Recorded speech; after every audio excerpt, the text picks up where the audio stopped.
Beleza, pessoal? Então hoje a gente vai começar a falar sobre um pronunciamento contábil que é extremamente importante para a prova de vocês, que é o CPC 00, tá? Ou NBCTG 00, né?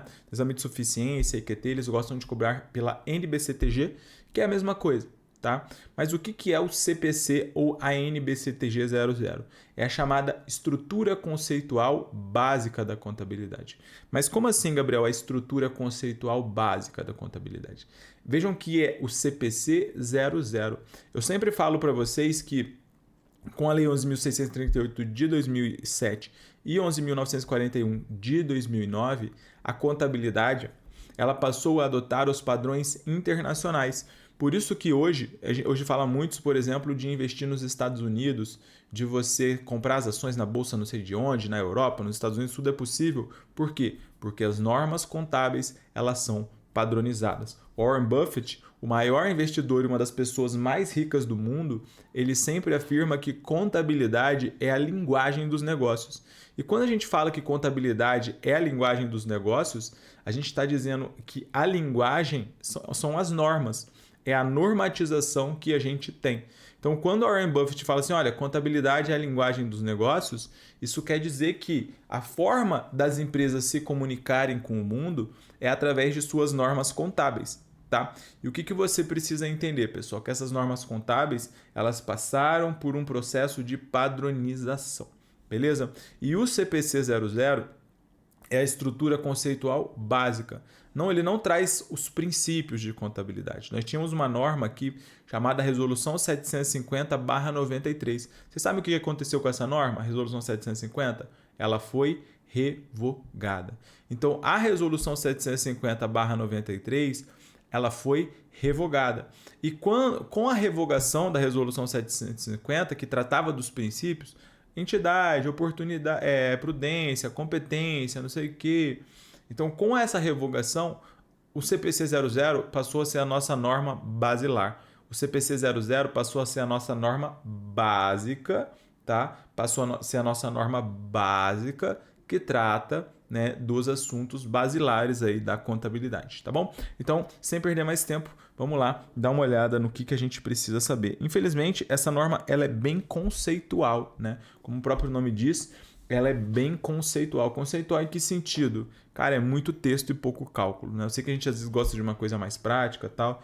Infelizmente, eu tentei enxugar o máximo do que a gente poderia para trazer o que é realmente importante. Mas mesmo assim, vocês verão que é muito conceitual, mas praticamente todo exame cai uma questãozinha desse tema, tá? Então, o capítulo 1, o CPC 00, né, que passou por uma revisão 2 já em 2019. Então, R2 significa que é a segunda revisão pela qual esse pronunciamento passa, tá? Então, o CPC 00 ele é dividido em 8 capítulos. O capítulo 1 fala do objetivo, tá, das demonstrações contábeis, para quem elas, o que elas fazem, para que elas servem e assim por diante, tá? Que ela chama de relatório financeiro para fins gerais. O capítulo 2 fala das características qualitativas das informações contábeis. O capítulo 3 fala sobre as demonstrações contábeis, né, e a entidade que reporta, ou seja, as demonstrações contábeis é a empresa que está ali publicando essas demonstrações contábeis.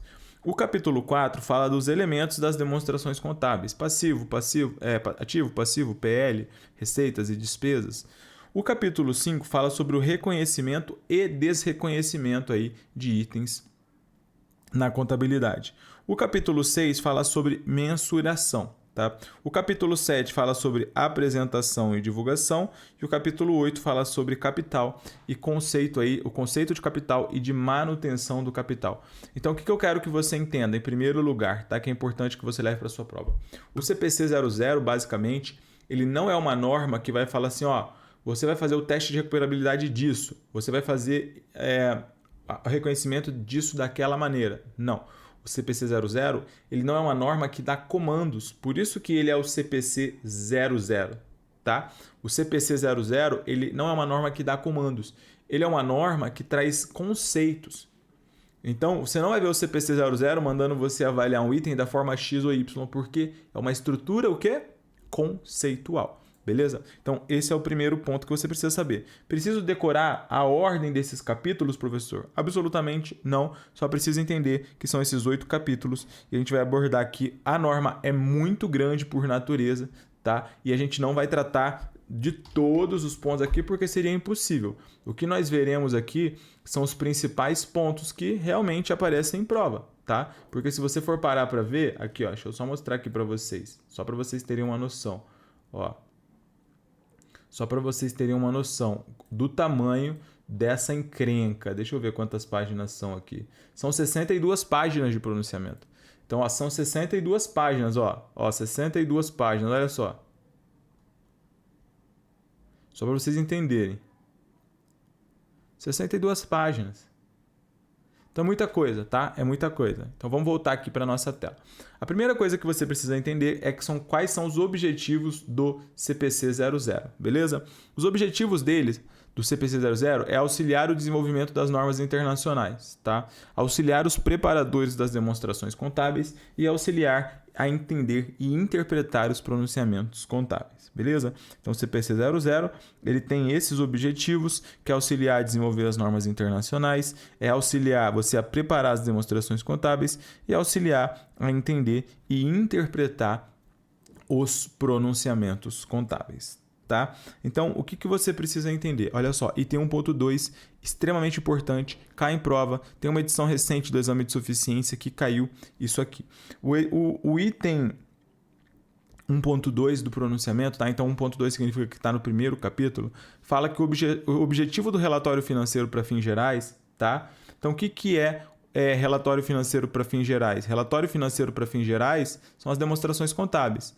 Então, o objetivo das demonstrações contábeis é fornecer informações financeiras sobre a entidade que sejam úteis para investidores, credores por empréstimos e outros credores existentes em potenciais na tomada de decisões referente à oferta de recursos à entidade.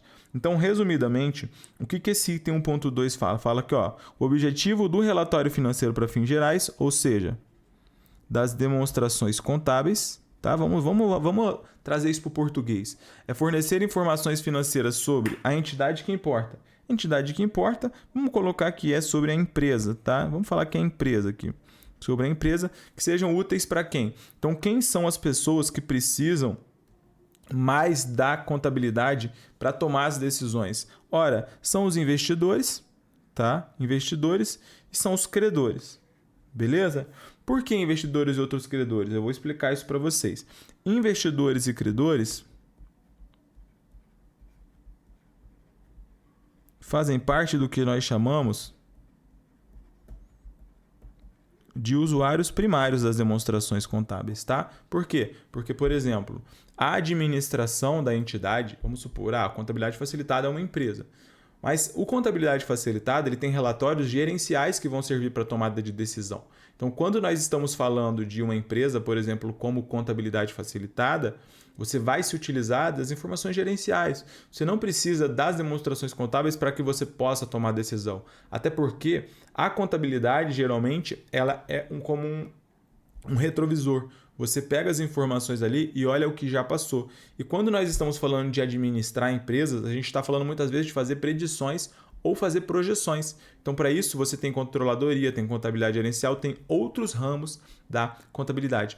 Por isso que, quando nós estamos falando de usuários primários, esses usuários primários, eles são os investidores e os credores, principalmente. Ficou claro isso para vocês, pessoal?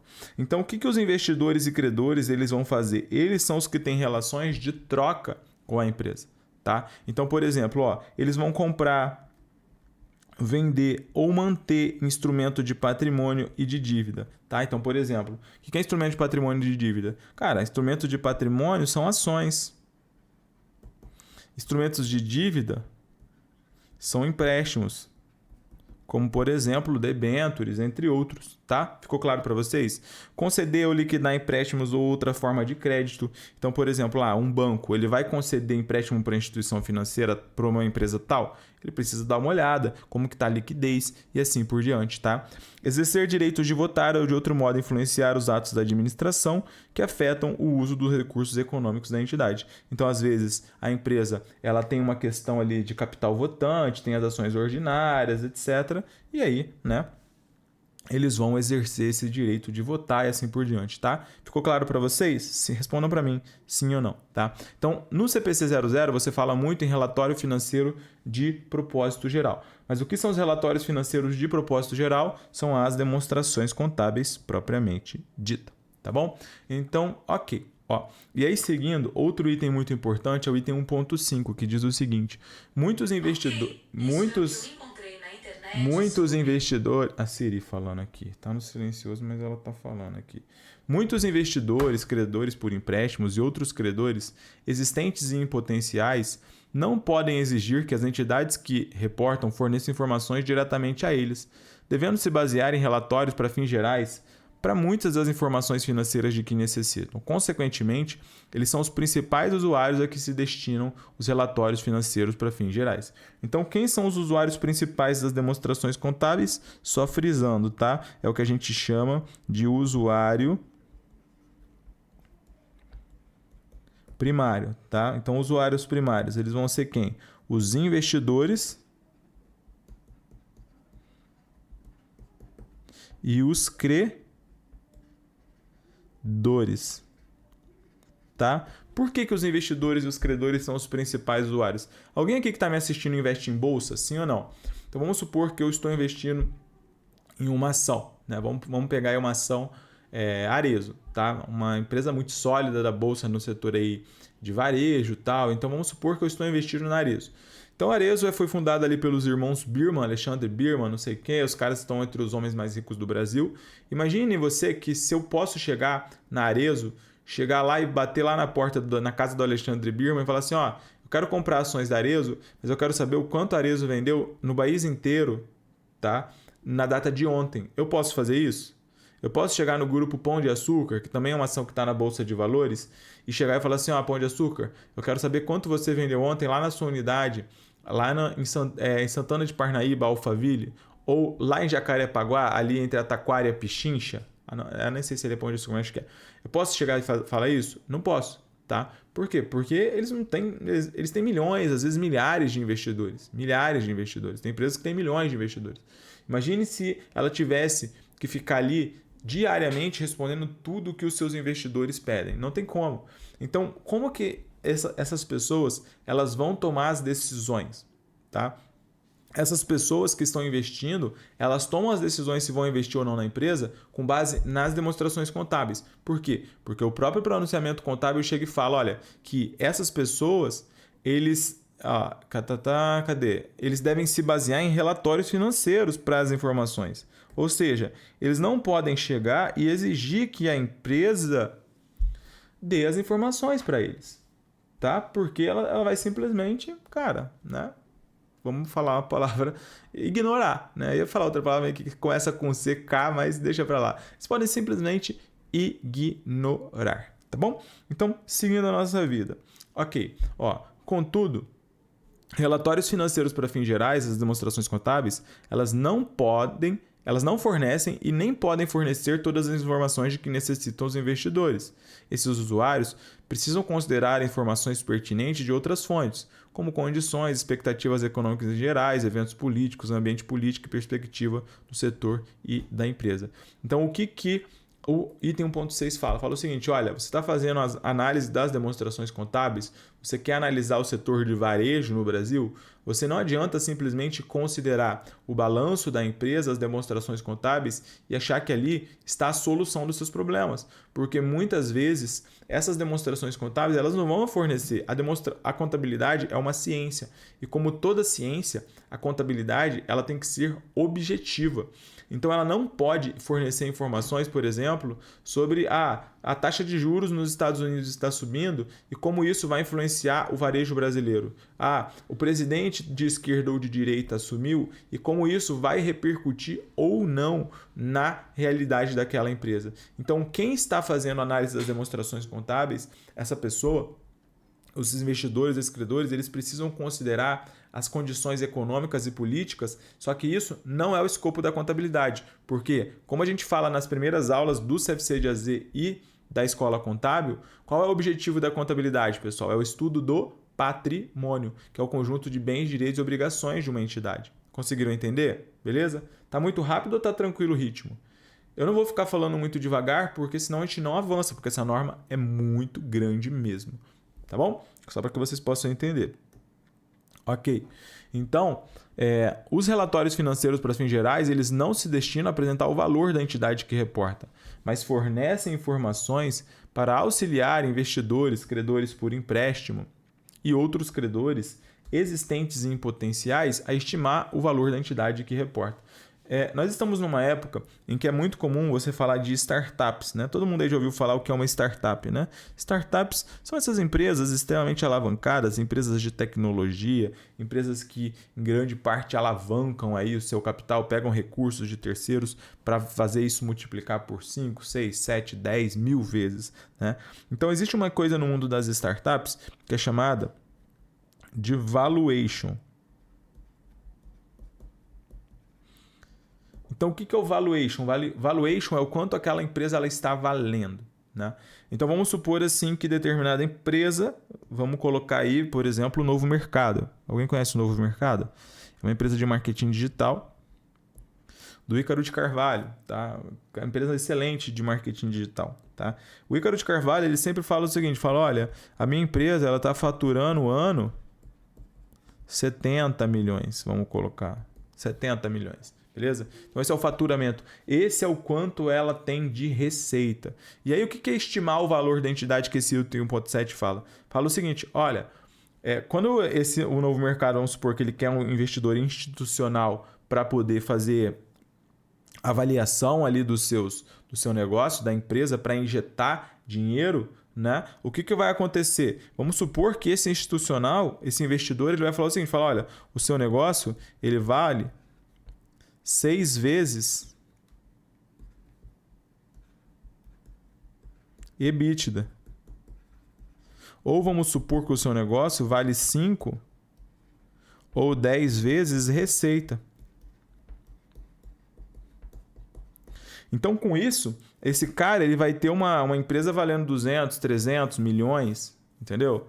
Beleza, mas o que é isso? Isso é fazer um exercício de valuation. Isso é fazer um exercício de saber quanto vale a empresa. E esse não é o escopo, por exemplo, da contabilidade. A contabilidade ela não se presta a esse tipo de serviço, tá bom? Beleza? Então isso é uma coisa individual. Vamos lá. Tranquilo para vocês, né? O ritmo tá bom, certo? Só para saber. Além disso, a administração da entidade que reporta também está interessada em informações financeiras sobre a entidade.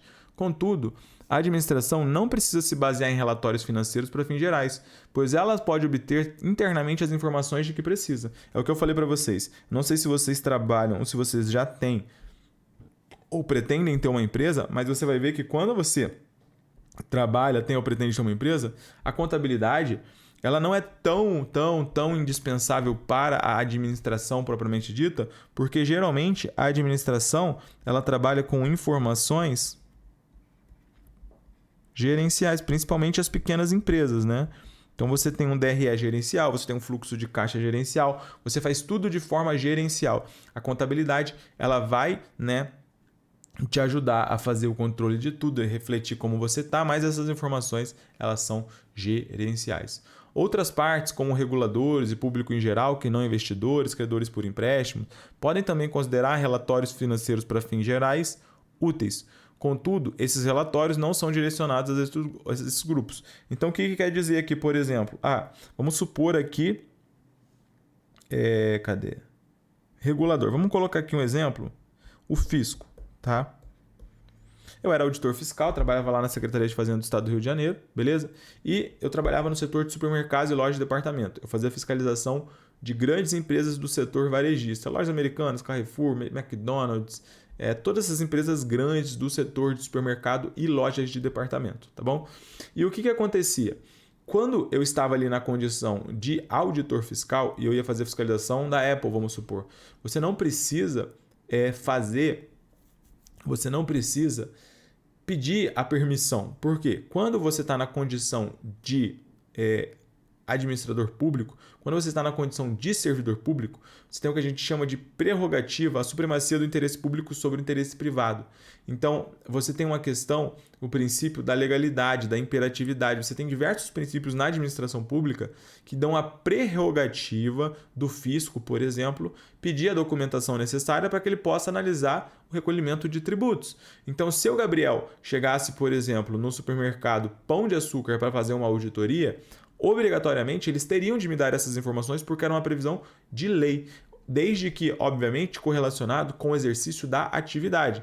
Então, se eu estivesse fazendo, por exemplo, uma auditoria do ano de 2023, eles teriam de me fornecer as informações relativas ao ano de 2023, mas se a minha fiscalização fosse relativa a 2023, relativa ao supermercado X, eu não poderia chegar e solicitar algo relativo a 2019 do supermercado Y, porque isso aí estaria fora da competência.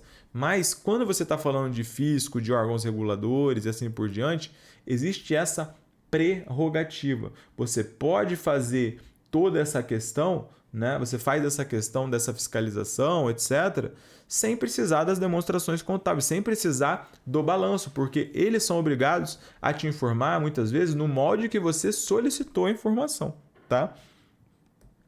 Beleza? Porque quando nós estamos falando de administração pública, geralmente, aqui vai um pouco para o direito administrativo, o ônus da prova, geralmente, ele se inverte. Né? Você tem a presunção de veracidade, que é chamada no direito administrativo. O ônus da prova ele se inverte. Então, se eu tivesse na condição de auditor fiscal e pedisse uma informação para a empresa, ela seria obrigada a me passar e provar aquilo que eu estou solicitando. Beleza? Tá? Então, basicamente, é isso. E aí, ainda no mesmo capítulo, existe uma parte que fala sobre regime de competência. Existem dois regimes na contabilidade. Quais são esses regimes, pessoal? Existe um regime que é o chamado regime de competência. E existe o regime que é chamado regime de caixa, tá? Então, o regime de competência reflete os efeitos de transações e outros eventos e circunstâncias sobre reivindicações, recursos econômicos, tal, nos períodos em que esses efeitos ocorrem. Então, o regime de competência, ele olha sempre para o período. Ou como a gente fala na aula inicial e na aula de DRE, ele olha para o fato gerador, tá? Mesmo que pagamentos e recebimentos à vista ocorram em período diferente. O regime de caixa, ele olha para o pagamento e para o recebimento. Tá bom? Beleza. Isso é importante porque informações sobre os recursos econômicos e reivindicações da entidade que reporta mudanças fornecem uma base melhor para avaliação do desempenho passado e futuro da entidade. Então, o que o CPC 00 diz nesse item aqui 1.17? Vejam que a leitura é sempre muito truncada. E é assim para praticamente todos os pronunciamentos contábeis, para praticamente todos. Então, você pega um item desse tamanho aqui como item 1.17, o que ele está falando basicamente? Está falando que o regime de competência ele é o que melhor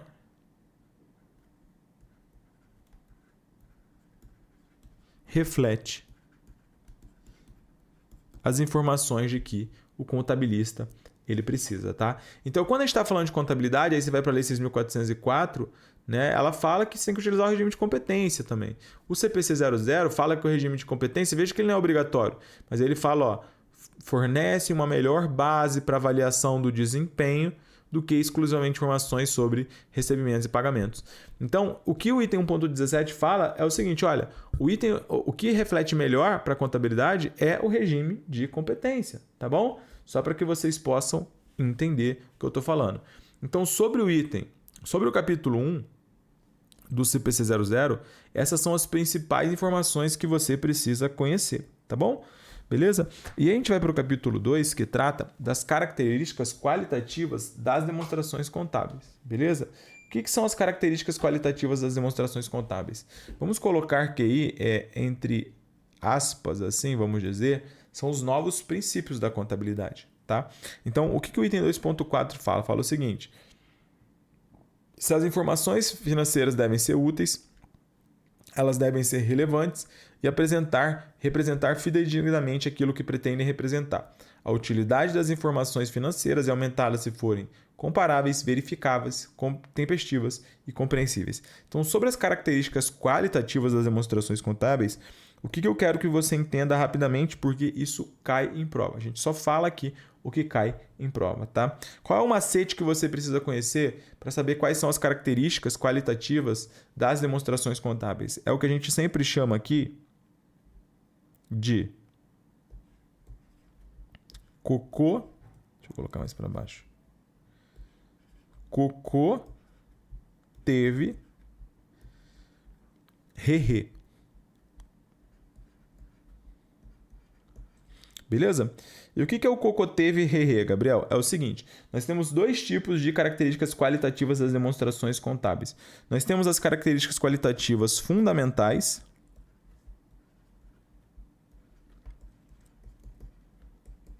e temos as características qualitativas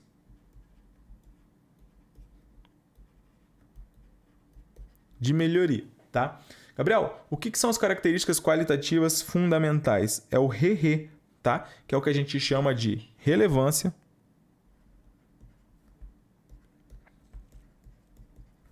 e representação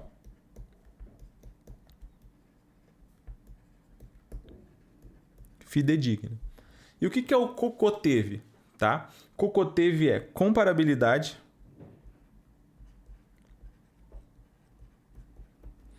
compreensibilidade,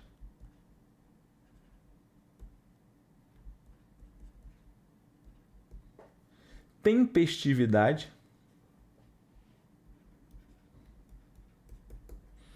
e verificabilidade.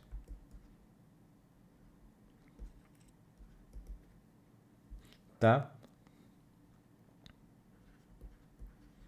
Muito importante que você entenda o seguinte: a sua questão de prova, ela vai tentar trazer para você falando que a confiabilidade é uma característica qualitativa. Mas olha só, risca, porque confiabilidade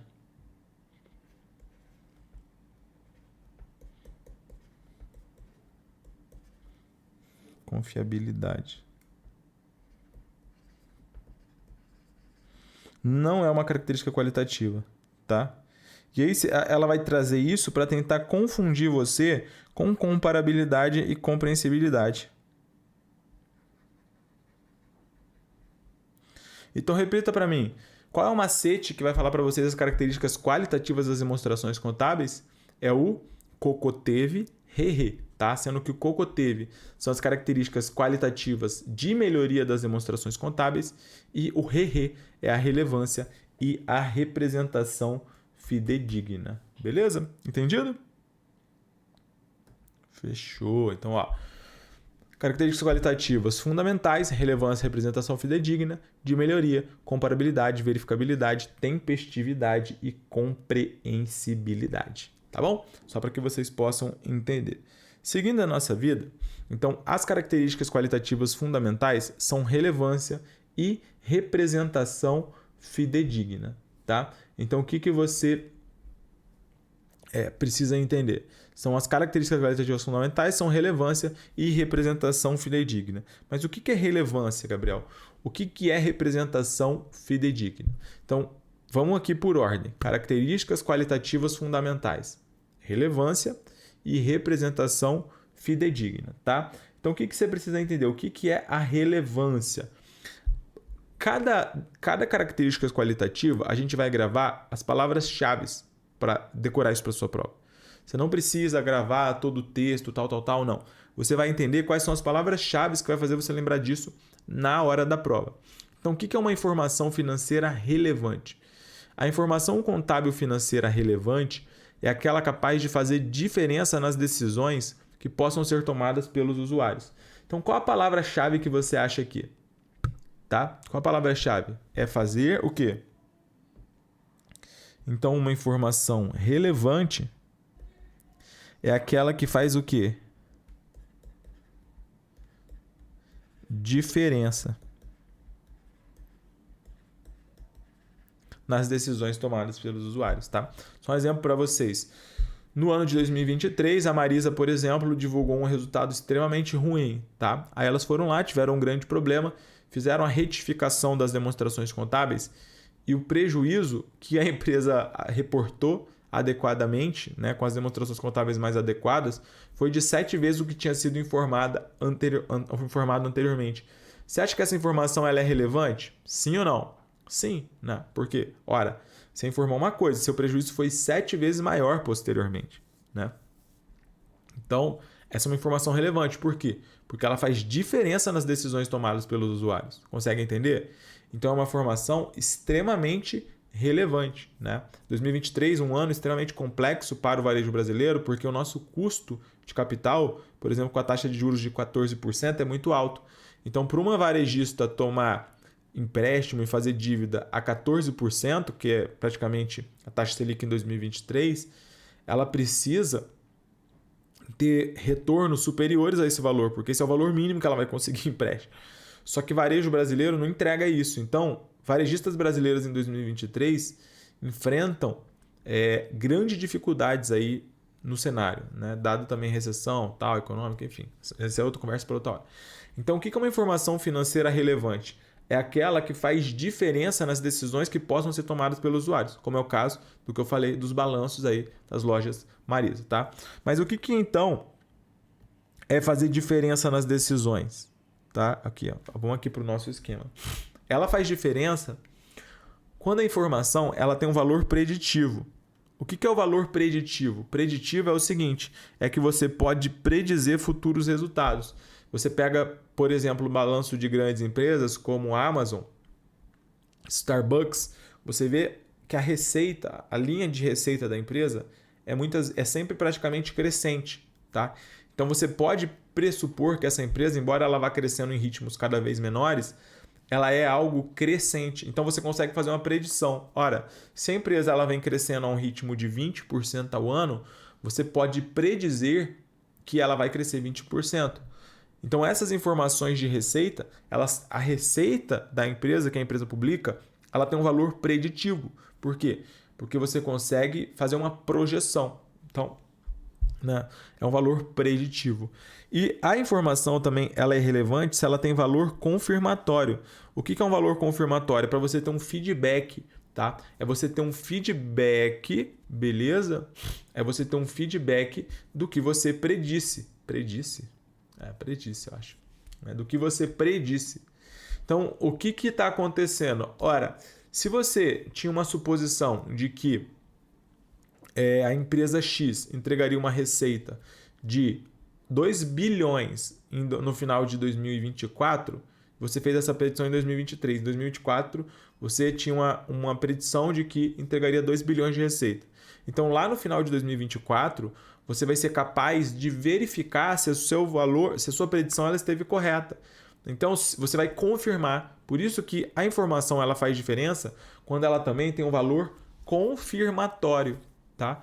Então, quando que a informação financeira é relevante? A informação contábil é relevante? Quando ela faz diferença nas decisões tomadas pelos usuários.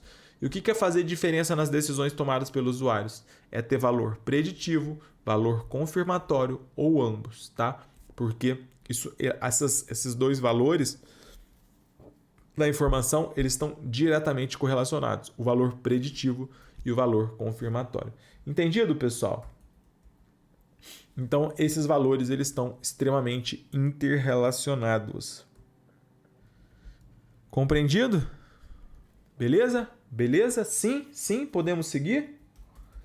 Beleza. Então, informação financeira relevante é o que ela é capaz de fazer diferença nas decisões tomadas pelos usuários. Quando que ela faz diferença? Quando ela tem valor preditivo, valor confirmatório ou ambos. Fechou? Podemos seguir? Sim, beleza. Seguindo a nossa vida, né? Então aqui, ó, o próprio CPC fala, ó, os valores preditivos e confirmatório estão interrelacionados. Mas agora, o que é uma informação material? Tá? Materialidade é muito importante que você entenda que quando nós estamos falando de relevância, ela é a característica qualitativa das demonstrações contábeis, a característica qualitativa fundamental da demonstração contábil. Materialidade, o que eu quero que você entenda é que ela é um aspecto específico da relevância. Tá? Então, materialidade é um aspecto específico da relevância. Como assim? Ó, o que é uma informação material? Uma informação é material quando a sua omissão, distorção ou obscuridade puder influenciar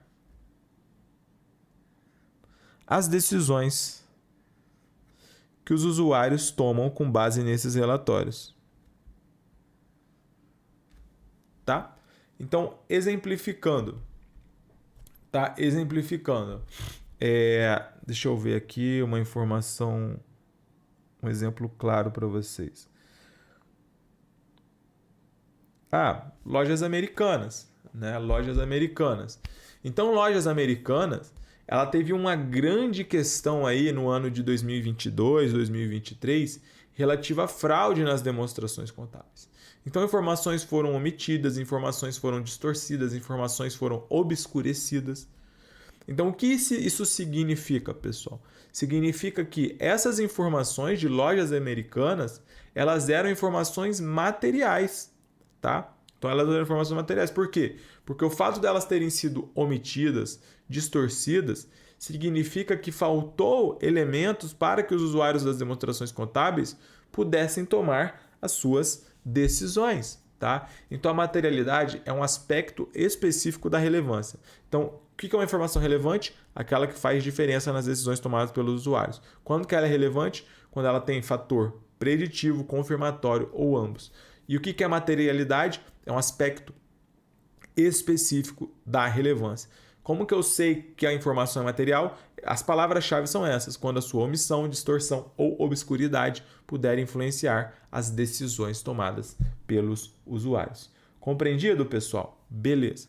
Agora, indo para a próxima característica qualitativa fundamental, a gente vai falar da representação fidedigna. O que é a representação fidedigna? Olha só, relatórios financeiros representam fenômenos econômicos em palavras e números. Então, as demonstrações contábeis são o que está acontecendo na empresa. Resumindo, para serem úteis, as informações elas não devem apenas representar fenômenos relevantes, ou seja, para que a informação ela seja útil, ela não tem que ser apenas relevante, que é a primeira característica qualitativa, mas também devem representar de forma fidedigna a essência dos fenômenos que pretendem representar. Em muitas circunstâncias, a essência e sua forma legal são as mesmas. Se não forem as mesmas, fornecer informações apenas sobre a forma legal não representaria fidedignamente o fenômeno econômico. Aqui, a gente vai para uma coisa muito importante da contabilidade, que eu duvido alguém acertar o que nós estamos falando aqui. É o que a gente chama do quê? 5 segundos para vocês acertarem. Isso aqui é o que a gente chama do quê?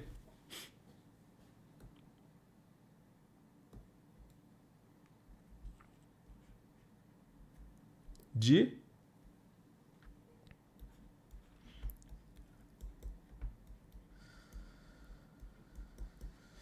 primazia do quê?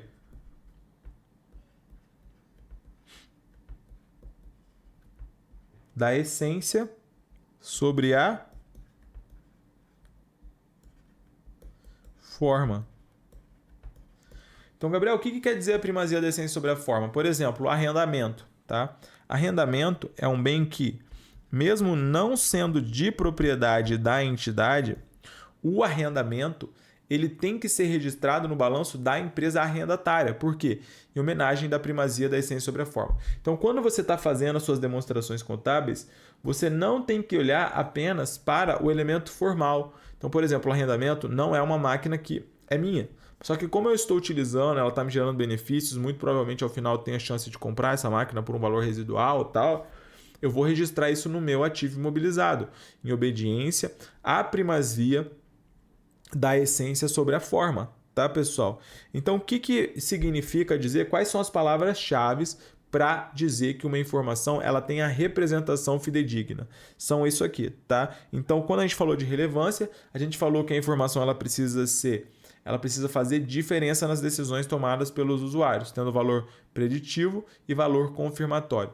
E em relação à representação fidedigna, para que você entenda que nós estamos falando de uma informação que tem a representação fidedigna, essa demonstração ela precisa ser completa, precisa ser neutra e precisa ser livre de erros, tá? Então gravem isso aqui. A representação fidedigna, ela ocorre quando uma informação é completa, neutra e livre de erro. O que é uma informação completa? Completa é aquela informação que contém o necessário para compreender o fenômeno retratado, nem mais nem menos. Então, uma informação ela é completa quando você fala, por exemplo, ó, a minha receita ela é X. Então, beleza. Aí lá nas notas explicativas você pode falar, foi X no mercado interno, X no mercado externo, tem as informações por segmento da empresa e assim por diante. O que é uma informação neutra, pessoal? Uma informação neutra é que não possui viés na apresentação e seleção, ela não é distorcida. Então, por exemplo, se a minha empresa foi mal, vamos supor, tô lá no varejo, vamos colocar a Magazine Luiza, né? A Magazine Luiza, todo mundo sabe que ela tem um viés um pouco mais social, assim por diante, apoiou o presidente eleito Luiz Inácio. Só que ela não pode chegar lá, por exemplo, nas demonstrações contábeis dela e falar o seguinte, o meu ano de 2022 foi uma merda porque é o presidente Bolsonaro, blá, blá, blá, blá, blá, blá. Agora, em 2023, não pode. Por quê? Porque a informação contábil, ela não é uma demonstração, não é uma informação enviesada. Ela tem que ser neutra. Então, quando a gente está falando de uma informação neutra, ela não possui viés, ela se mantém no aspecto técnico, ela não é distorcida, tá? Então, a informação ela precisa ser completa, ela representa aquilo que ela precisa representar, o fenômeno retratado, ela tem que ser neutra, ela não pode possuir o viés e ela tem que ser livre de erro, tá? Livre de erro não significa exatidão, mas escolha do método correto. Então, por exemplo, quando a gente vai avaliar um estoque, eu posso avaliar um estoque pelo EPS, por exemplo? Eu posso avaliar estoque pelo EPS, seja pela legislação tributária, seja pela legislação contábil? Sim ou não? Posso avaliar estoques pelo EPS? Sim ou não? Não. Sabe que não pode. Então, não significa, né, por exemplo, na contabilidade que eu não vou cometer um erro quando eu falo que é livre de erro. Mas significa que eu vou selecionar os critérios corretos de avaliação para os meus itens. Como, por exemplo, o que eu posso utilizar quando eu estou falando de contabilidade? Eu posso utilizar PEPs, eu posso utilizar custo médio, eu posso utilizar custo específico, eu posso utilizar custo padrão, mas eu não posso utilizar o EPS, tá? Então, o que a informação, para ela ser fidedigna, ela precisa ser completa, neutra e livre de erros, beleza? Se você entendeu isso, cara, você vai acertar as questões que caíram desse assunto. Pode ter certeza. Beleza? Tranquilo? Ok, galera. E agora, Gabriel, o que mais que eu preciso saber? Nós vamos falar agora da prudência, né? Prudência era um princípio de contabilidade previsto lá na Resolução 750/93. Então, prudência era um princípio.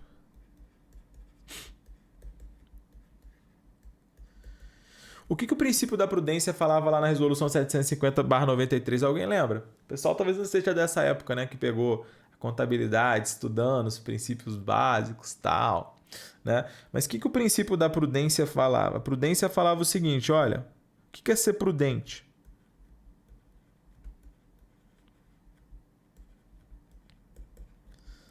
A prudência, ela falava o seguinte, que quando você tinha duas soluções possíveis, você reconhecia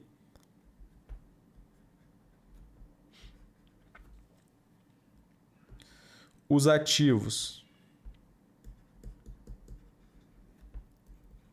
para menos e os passivos para mais, tá? Então, prudência, resumidamente, era isso. Tenho duas soluções possíveis. Você reconhecia ativos para menos, passivo para mais. Eu tenho uma dúvida. Reconhecer ou não a perda estimada para crédito de liquidação duvidosa? Cara, na dúvida, reconhece. Eu tenho uma dúvida. Reconhecer ou não um passivo trabalhista?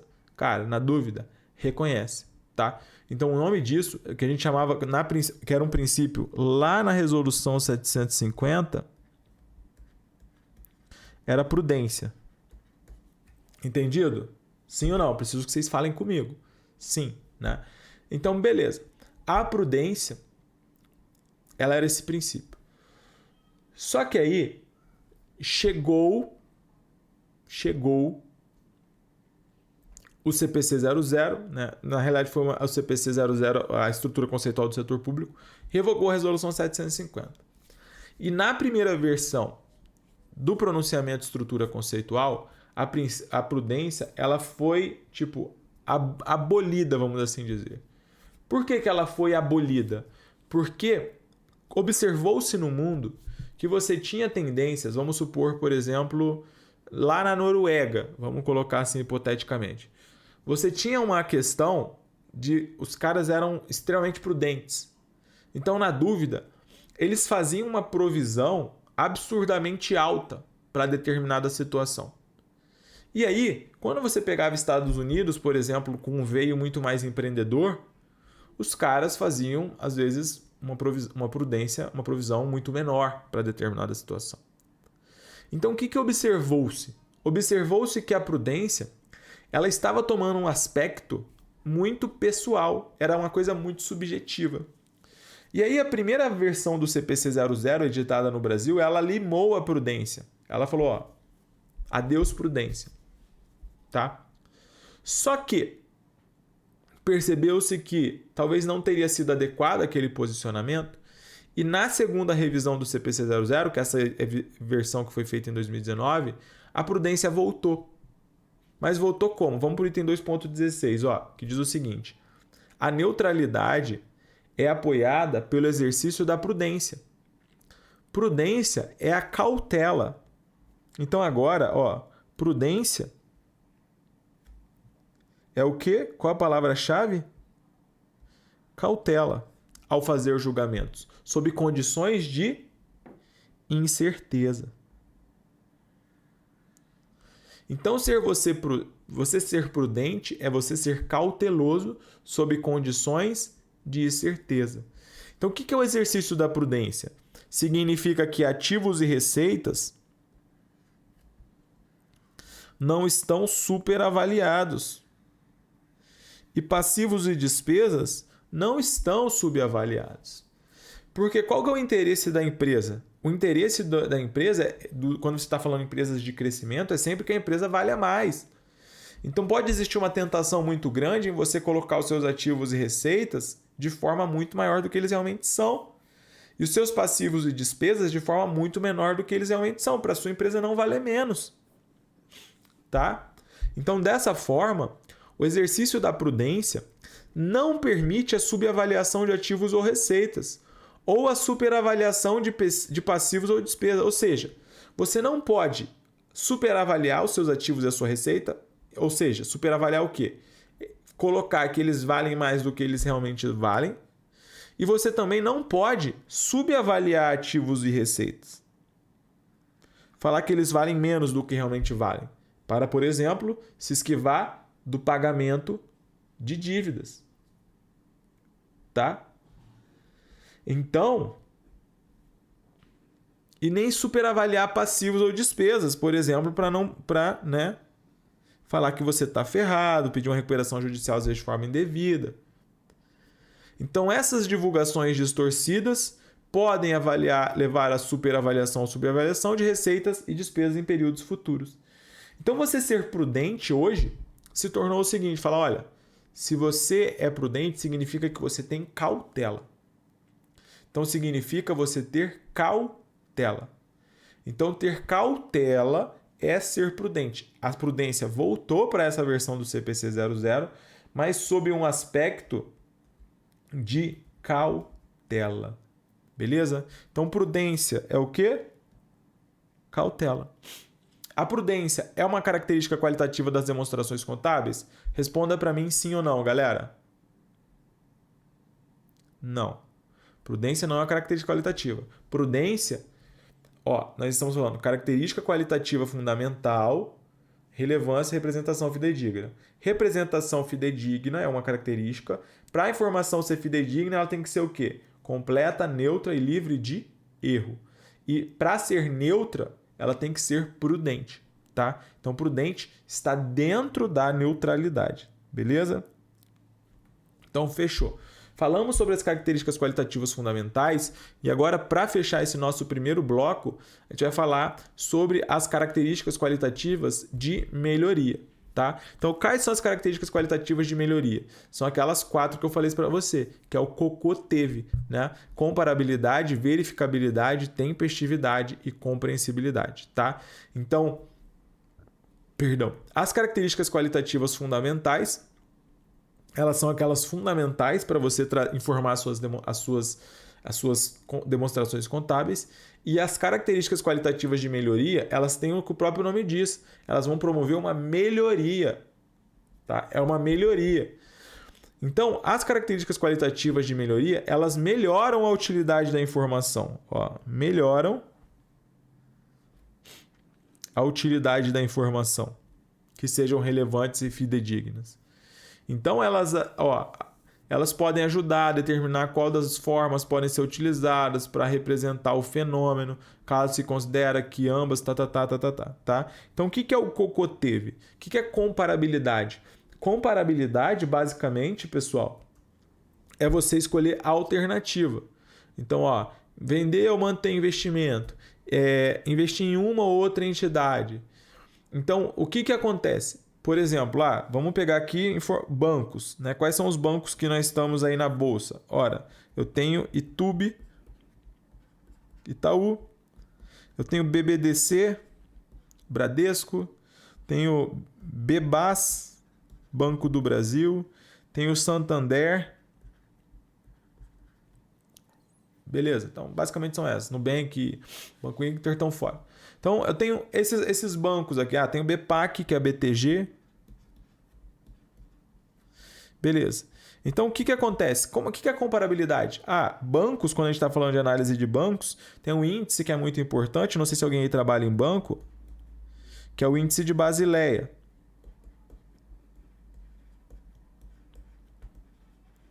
Então, beleza, índice de Basileia, em tese, quanto menor, melhor. Então, o que é a comparabilidade? Eu poder chegar e falar o seguinte, o índice de Basileia do Santander é 1, o índice do Itube é 2, o índice do BBDC é 1,5, o índice do Bebas é 7, o índice do BPAC é 3. Então, eu vou comparar qual desses bancos tem o melhor índice de Basileia, tá? Qual a receita de intermediação financeira, que é o que a gente fala para a instituição bancária. Qual desses bancos tem a maior receita de intermediação financeira? Outra informação relevante em bancos, a PDD. Qual desses bancos está melhor? Então, comparabilidade é você poder comparar, seja entre empresas diferentes, seja, por exemplo, na mesma empresa. Então, vamos colocar aqui Itube, né? Itaú. Então, vamos supor que em X1, a receita de intermediação financeira foi isso. Em X2 foi aquilo, em X3 foi aquilo outro. Então, você pode comparar as informações de receita dentro do próprio banco também. Então, comparabilidade, pessoal, é você comparar, tá? Só para você entender. Ficou claro para vocês? Outras entidades similares e outros períodos dentro da mesma entidade, tá? Então, o que a comparabilidade permite? Você identificar e compreender as similaridades e diferença entre os itens, tá? Como o próprio nome diz, beleza? Então, o que você precisa entender? Olha só, isso aqui é uma outra pegadinha, tá? Outra pegadinha que cai em prova. O que eu quero que você entenda aqui? existe um aspecto dentro da comparabilidade que se chama consistência, né? Então, o que é você ser consistente na sua vida, pessoal? Responda para mim, o que é você ser consistente? Ser consistente é fazer sempre a mesma coisa, não é? Então, todo dia você acorda, vai fazer caminhada, vai fazer musculação, vai fazer corrida, vai fazer jiu-jitsu, vai fazer qualquer coisa. Ou simplesmente você acorda e vai comer o seu pãozinho de sal, né? Você está sendo consistente em comer pão de sal. Mas o que é consistente? É você fazer uma coisa com frequência. Então, consistência é algo que está relacionado com a comparabilidade, mas não significa o mesmo. Consistência, é o uso do mesmo método para os mesmos itens, seja de período a período ou em um único período entre diferentes entidades. Então, comparabilidade é a meta. As informações elas precisam ser comparáveis. Consistência auxilia você a alcançar essa meta, tá? Então, o que quer dizer? Ora, então, consistência é, por exemplo, todos os meus estoques serão avaliados pelo PEPS. Vamos supor. Tá? Então eu estou sendo consistente. Eu não vou avaliar hoje o estoques pelo PEPS, amanhã o mesmo estoque pelo EPS e depois pelo custo médio. Não posso, porque eu preciso ser consistente para que as informações possam ser comparáveis. Então, consistência é você arrumar a sua casa para que ela possa receber visita, que no caso são os investidores. Conseguiram entender? Então, para que você possa tornar as informações comparáveis, você precisa fazer a avaliação dos itens contábeis com consistência, tá? E o que é comparabilidade? Item 2.27, comparabilidade não é uniformidade. Para que as informações sejam comparáveis, coisas similares devem parecer similares e coisas diferentes devem parecer diferentes. A comparabilidade de informação financeira não é aumentada fazendo-se com que coisas diferentes pareçam similares, tanto quanto se fazendo coisas similares pareçam diferentes, tá? Então, comparabilidade não é uniformidade. Se você tem que apresentar coisa X da forma X, então não tem problema apresentar X da forma X, porque é aquilo que tem que ser feito. Você também não tem que mascarar. Em síntese, o que é comparabilidade? É a comparação de informações com entidades similares, né? E com outros períodos da mesma entidade, como exemplo do banco ou como exemplo a receita de intermediação do mesmo banco. O que é você ser consistente? É utilizar o mesmo método para os mesmos itens. E a comparabilidade, ela não significa uniformidade, tá? Para que as informações sejam comparáveis, tá? Você precisa fazer coisas iguais serem iguais, coisas diferentes serem diferentes. Beleza? Então ficou entendido comparabilidade? E o que é verificabilidade? Tá? Verificabilidade é o seguinte, ele chama de capacidade de verificação, mas é verificabilidade, tá? Ajuda a garantir aos usuários que as informações representem de forma fidedigna os fenômenos, tá? Então, verificabilidade significa que diferentes observadores, olha aqui a palavra-chave, diferentes observadores bem informados e independentes podem chegar ao consenso, né, de que a informação é fidedigna. Então, qual a palavra-chave para verificabilidade? É aquela informação, ela é verificável. Geralmente vai falar isso, diferentes observadores e vai estar lá também falando que há um consenso. Beleza? Então, o que é verificabilidade? Verificabilidade é o seguinte, é você chegar e falar, a empresa VEG3 na bolsa, ela teve um lucro por ação de 2,50, tá? Por ação. Beleza. Então, essa informação ela é verificável, porque todas as pessoas conseguem chegar ao mesmo consenso de que o lucro por ação dessa empresa foi de 2,50. Tá bom? Entendido? Então, beleza. A penúltima aqui é a tempestividade. Tá? O que é tempestividade, pessoal? Tempestividade é disponibilizar as informações aos tomadores de decisão a tempo, tá? Então, tempestividade remete a quê? A tempo. Tá?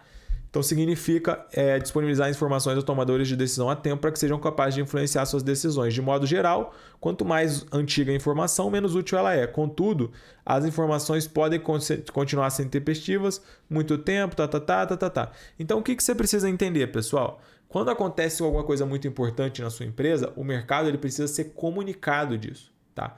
Então, ele precisa ser comunicado disso.